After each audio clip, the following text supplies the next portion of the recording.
This time for my visit to the national parks. It's more of an observation of, wow, this is a very big country that covers many ecosystems, and as a result has access to lots of different kinds of fish. Freshwater, saltwater, and brackish, in between. An astounding location to see a bit of it all, fresh, salt, and in between, is the Timucuan Ecological and History Preserve, right up there at the northern edge of Florida, between the St. Mary's River that drains the Okefenokee Swamp and the St. Johns River that drains the Ocala area of lakes and swamps and whatnot. Basically, this mixing bowl of inland water in the Atlantic Ocean is a rich stew of aquatic life.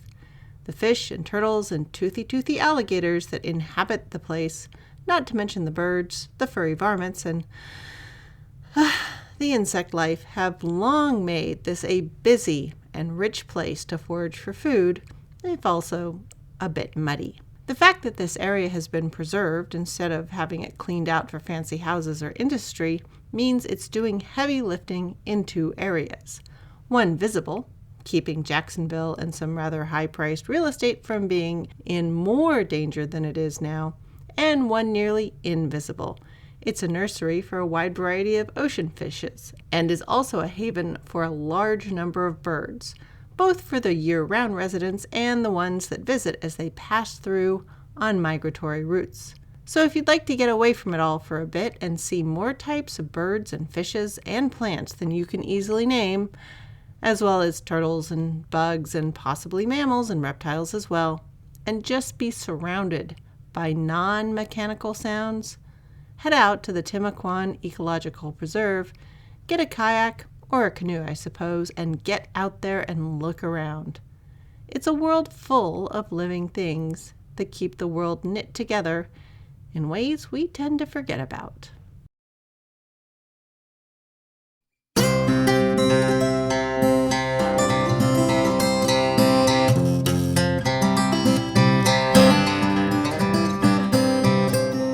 Episode 124, the beginning of the end of fish variety. Hello and welcome to the history of American food. This week I'll be looking at how America started to change from a country full of separate food regions into one that would begin to have a sort of national cuisine.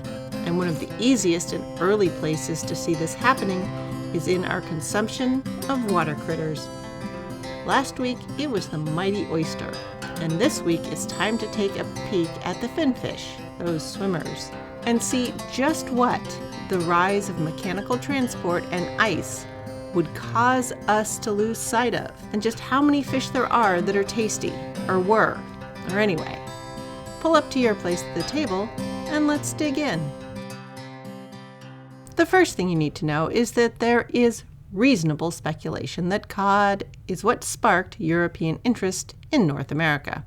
That's right, America started off as a one-fish nation. I mean, at least as far as Europeans were concerned, but by the 18th century had become a many-fish nation.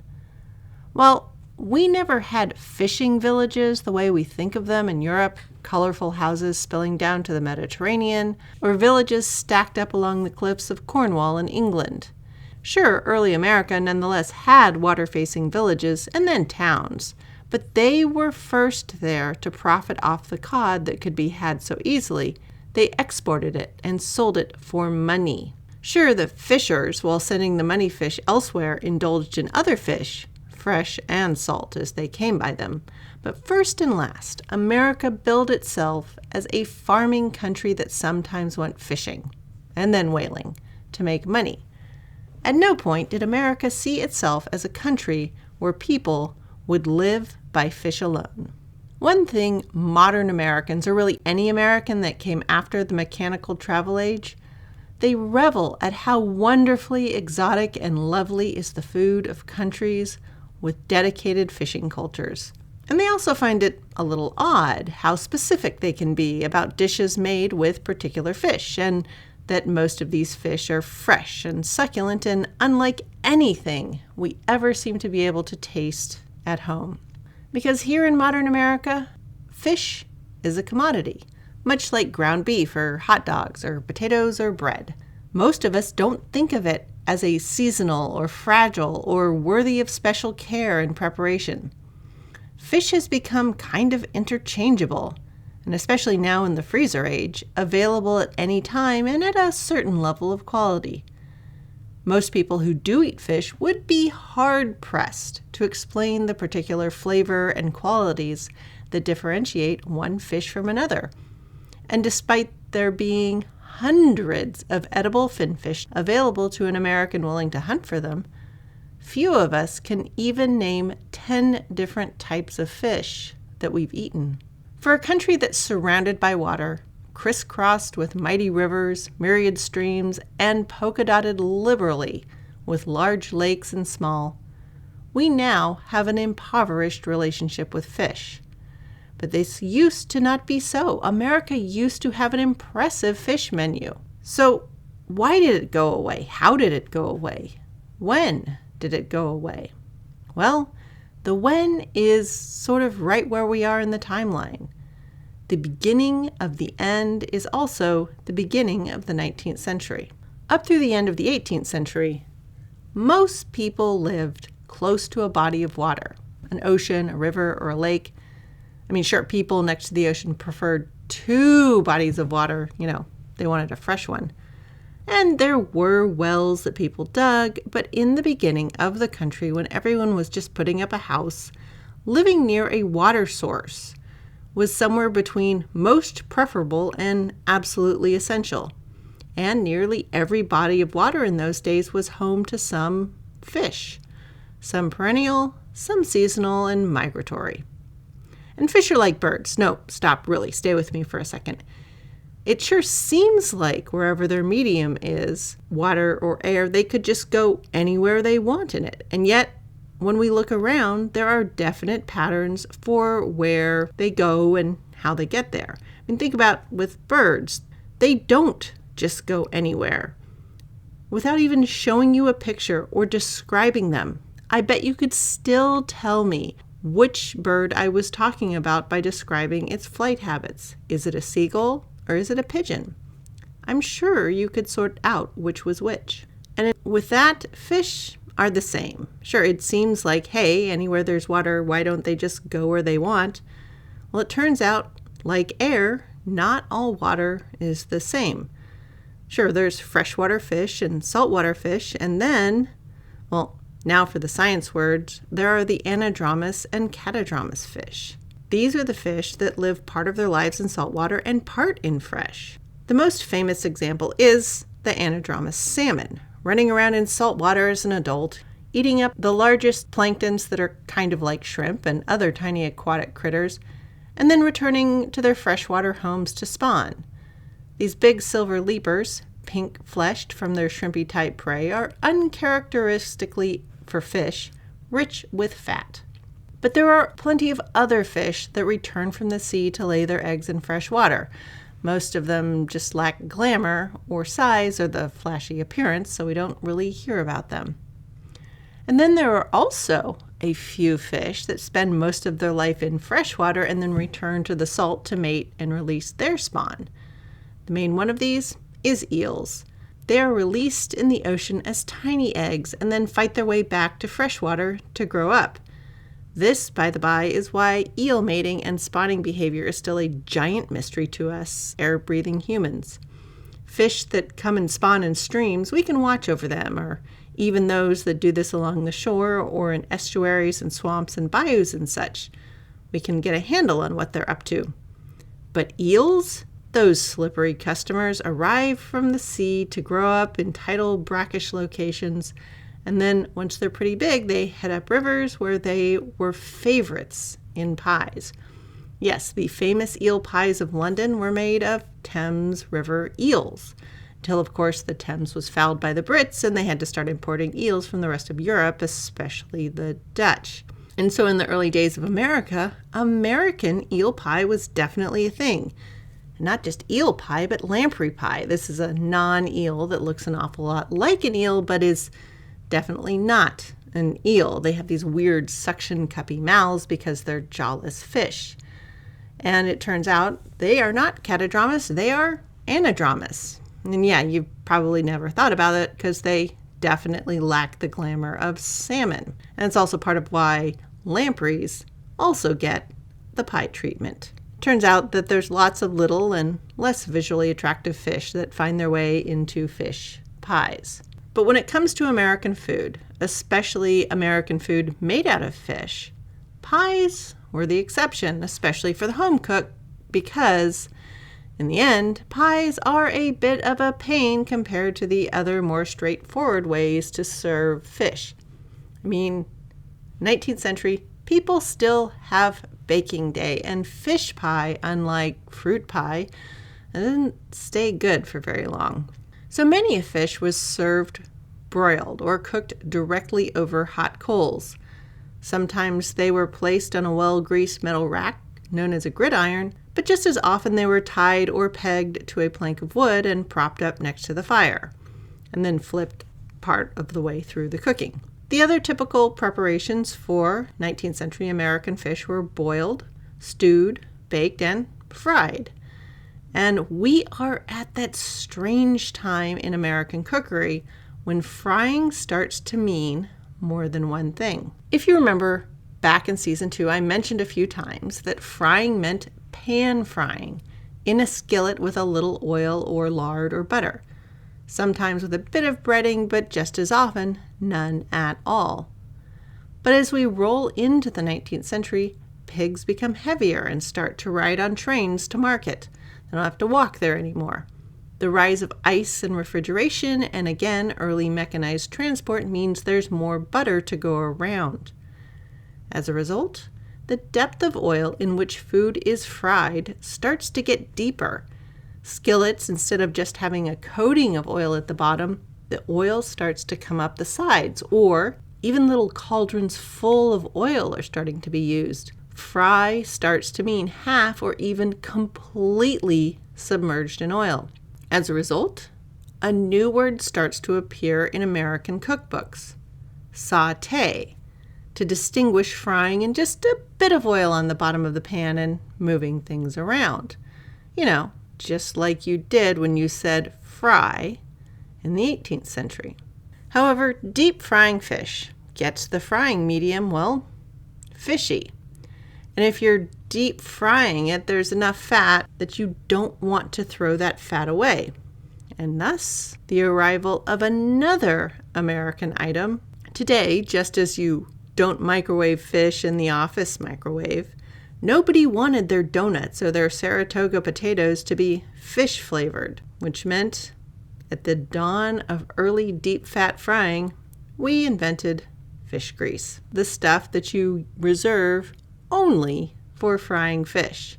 Now, the fish sections in cookbooks of the era were strewn with instructions for which fish could be prepared which way, and which kinds of fish were good in lots of ways. Because at this point, if you lived somewhere near some water, and especially if you lived near a large city with a large port, there were a lot of fish to choose from. Large fish and fish considered oily were often boiled. Now, not too long and not at a fast boil. In fact, boiling fish really meant a procedure that looks a lot like what we would call poaching fish now. The goal was to get the fish to be tender and falling off the bone, and the oily fishiness to be rinsed away, and for a little flavor to be imparted into the fish. Good candidates for boiling were blackfish and bluefish and porgy and weakfish, black striped and sea bass, perch, carp, barbel, tench, pike, pickerel, bream, haddock, turbot, dabfish, and whiting. Fish with flavor that people liked, or milder flavored and generally smaller fish, were favored candidates for the direct heat method of broiling. Unsurprisingly, salmon tops the list, along with tunny. Now, this is a fish that gets lumped in with albacore and smaller tuna, but tunny is not tuna. It is a fast, carnivorous, pelagic, or open water fish like tuna and has a similar body plan, but it's not tuna. Also popular for broiling were herring and mackerel and shad, halibut, trout, both freshwater and sea trout, along with smaller specimens of some of the fish listed above: tench, carp, barbel, dabfish, and haddock. When it comes down to it, any fish small enough to be served whole when very fresh, was a candidate for broiling, even stuff like cod and sheep's head. There was even a treatment much like the en papillote or in paper, which was recommended. You could coat a piece of paper in oil or butter and wrap around a fish that had been seasoned with herbs and butter and sometimes breadcrumb in order to broil it without burning the topping. Sprats, which is their English name, or as we know them now under their French appellation, sardines, were another popular fish for broiling. Unlike some fish where the oiliness was meant to be countered by boiling, the oil of a sardine was savored, and their oily nature meant that they could literally fry in their own juices. And so when broiling them over high heat, no other flavors needed to be added. The baked fish of the 19th century would look very familiar to the modern cook, and the technique of placing fish in a closed vessel to bake it with just a little flavorful liquid was usually employed on fish that were typically too large to cook whole and often needed longer cooking, stuff like sturgeon and halibut and pike. It was also a way to present a fancy stuffed fish. And typical stuffing for any sort of fish would often be some sort of dried bread that had been soaked in milk or broth, along with some chopped garden herbs and, if it was the right time of season, some of the roe of the fish of the moment. So things like stuffed salmon, stuffed shad, stuffed sea trout, those were all popular. And using one seafood, lobster, crab, shrimp, anchovy butter, and of course oysters, always oysters, to stuff the other seafood, the fish, was extremely popular as well. Stewed fish, that is, once again cooked in a dish, but now with more liquid and seasoning, is mostly a lost art to the modern cook. We often only see stewed fish as it is applied to chowder, which, yes, is definitely a stewed fish dish. As chowder is our remnant stewed fish preparation, it's not surprising that cod and sheep's head, which is a cod relative, are both favorites for stewing. And while stewing fish is generally used for just about anything when all you have are fish pieces rather than an impressive whole or side of fish, it was also a way to cook thin fish that might fall apart or dry out easily. So items like flounder or angelfish or ray and skate are all given with recipes that allow the fish to be cooked over a low fire in flavored liquid. And while we associate our stewed fish, our chowder, as a dairy dish, quite often vinegar or wine and a finishing of brandy might be added to the cooking liquid, along with an assortment of garden herbs, possibly some onion and carrot. And instead of dairy, the thickening might be flour and butter melted together and simmered in the finishing liquid. Now, fried fish. Battered fried fish, especially, is modern America's favorite way to eat fish. But it was rather at the end of the list of ways to eat fish in most of early 19th century America.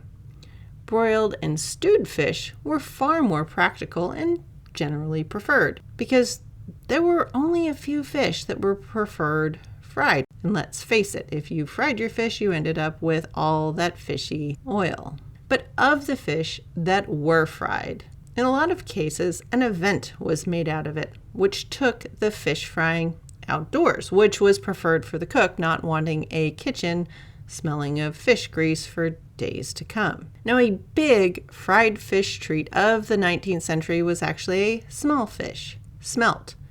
These fish, around 7 inches or 20 centimeters long, were often caught in dip nets or buckets, rather than on lines or in large nets. And unlike salmon, which arrive in the late summer, smelt return to their spawning grounds in the early spring. So the arrival of smelt was a sign of spring, extremely welcome when you were in that season of the year when most of last year's food was eaten all up, nothing new had really come up out of the ground. Smelt were a fresh food when everything else was pickled and salted and dried and, well, old. Getting out for the spring smelt catch could mark the change from indoor winter life to the start of spring cleaning. And especially in the further northern latitudes where there was little daylight, the soot and the smoke of the winter fires would create a sooty, smoky, and rather greasy, funky inside in American homes. And because smelt are small, it meant that they were easy to clean, something everyone could help with. Just take the innards out and the head cut off, and then they were pan-fried or deep-fried, with their fins and skins and tails intact. They might be dredged, that is, run through flour, and maybe not. But the tiny fins and bones and fried skin bits were part of this tasty, crunchy, short-lived seasonal treat. So while those rugs were being taken outside and beaten, the walls washed, the fireplaces swept out, and generally the winter crud just removed, and this fresh spring air was brought in, a fish fry outside to welcome the beginning of the active year was a welcome sight. And for those not near a shore that had a smelt run, spring runs of other freshwater fish could serve a similar purpose. In the 19th century, the soul of American cooking was fighting with itself. Was it French-leaning or was it English-leaning? This whole question was in the process of getting a good rattling. And for most people, the question of French or English came down to messing about with sauces. And in the American camp, ketchups and anchovy sauces, they were on the rise. But nobody was going to leave behind butter, especially since more of it was available, and not just for frying the fish. It was also there for making sauces.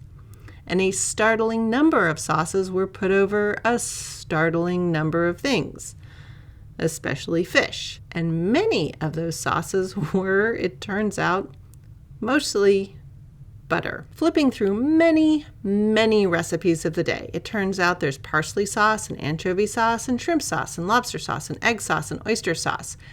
And they were often simply melted and clarified butter with the named object stirred in.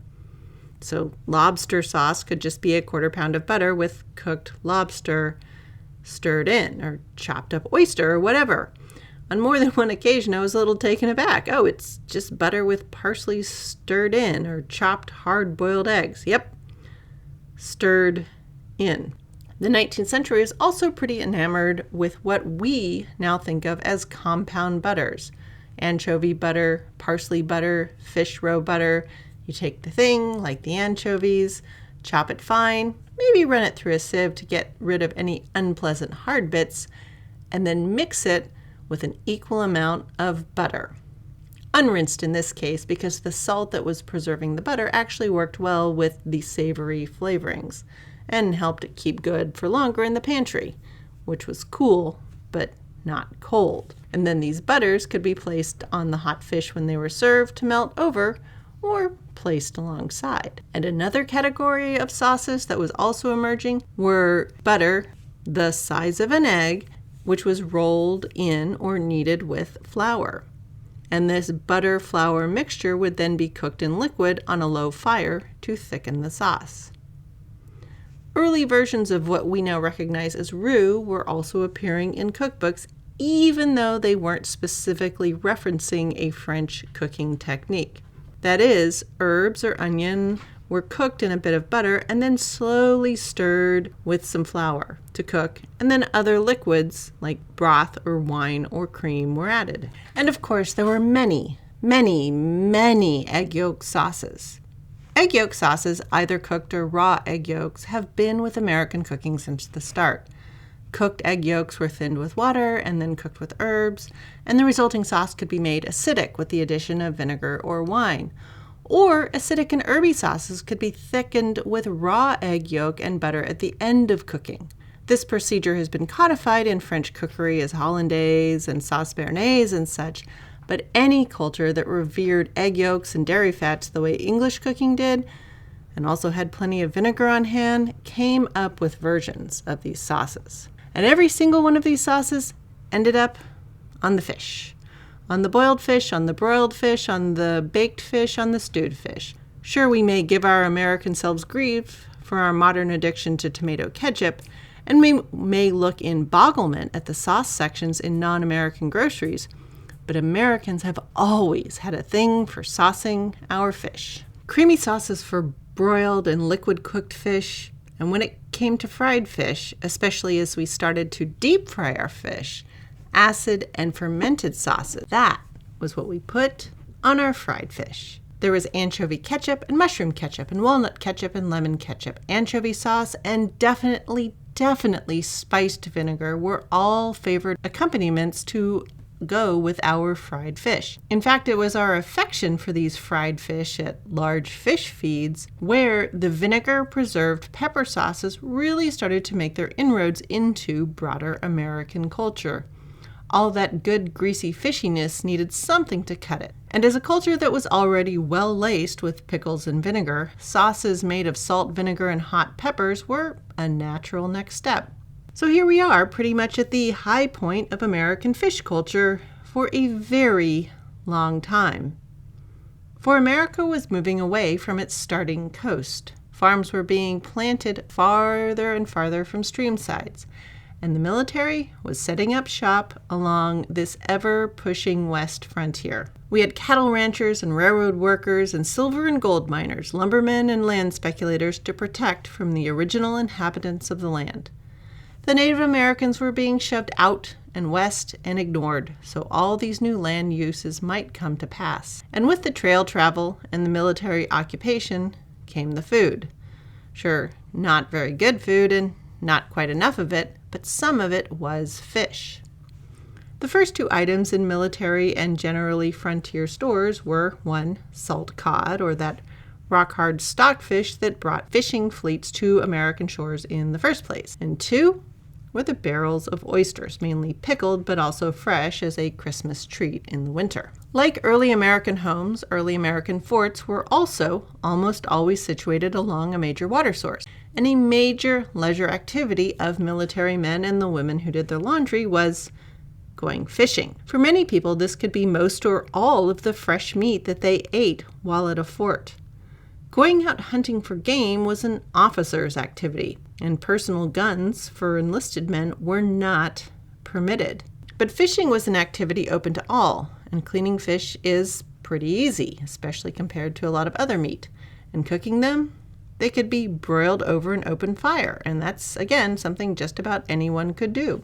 There was no need to figure out how to get kitchen time or access to a stew pot or a frying pan. Oh, and while modern media has us connecting stream fishing and trout, truly the most common river fish was catfish. The cold, fast-moving mountain streams that are pictured with jumping trout were not the wide, usually commercially navigable riverways that early forts plonked themselves down next to. And then there were the forts along the Great Lakes, post-War of 1812. And these, along with the cities that accompanied them, had a true bounty of fish. See, for most people, other than being drinkable, there was little difference to them between the Great Lakes and the Atlantic Ocean, especially when it came to fish. These Great Lakes were full of fish and surrounded by wilderness so large it couldn't all be taken in. And they had an edible fish list that compared favorably with a market in New York or Philadelphia or Charleston.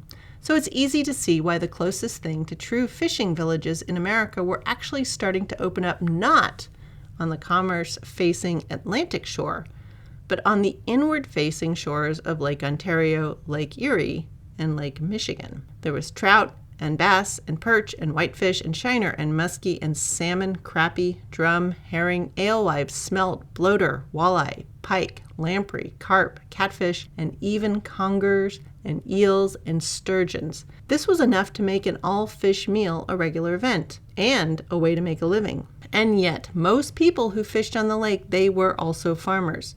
The fish of these lakes were not business the way cod and oysters were, but they filled many a belly with fresh meat in an age when ice and refrigeration were either rare or mainly the playthings of the rich. And the grasslands surrounding the lakes meant plenty of cattle for plenty of butter to cover those fish.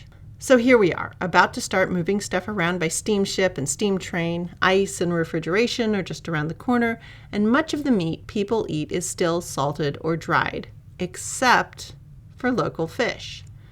It's delicious, but it doesn't make money because you can't really move it anywhere. And you do have to go out and get it, and that takes time and being somewhere where there are fish. Now, the early 19th century has all that. And so as long as you lived near the water of some sort, you had your fish. And it was fresh and delicious in ways we forget it can be. And this was really the last time in our history when someone could have said, we are going to have a dinner of 7 fishes, and plenty of people would have said, oh, of course, which ones? Okay. Because we're about to start hauling fish across the country in different ways, though with mixed success very soon.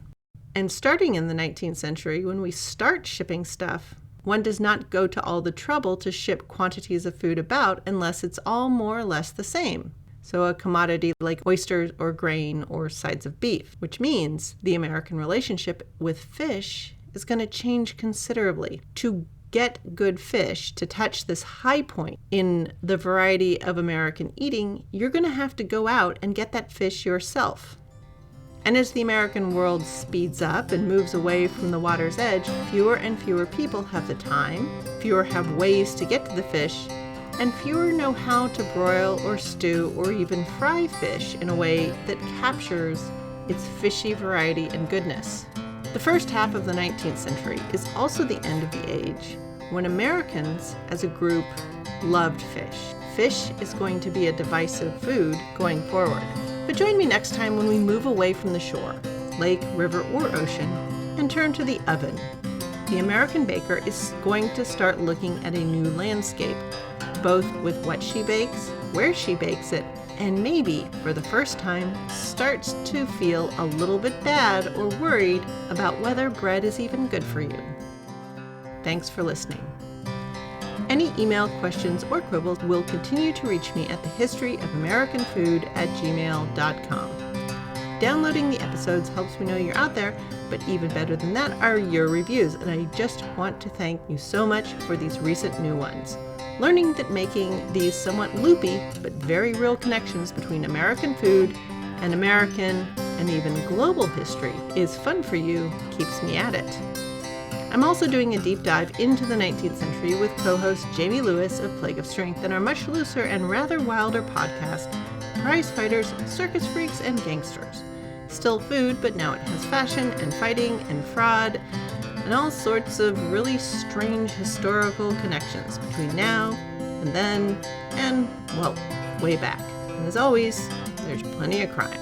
Music for this podcast is Fingerlympics by Dr. Turtle, and you can find me on Threads and Insta and all sorts of places around the internet as @THOA Food. And all this information is available in the show description.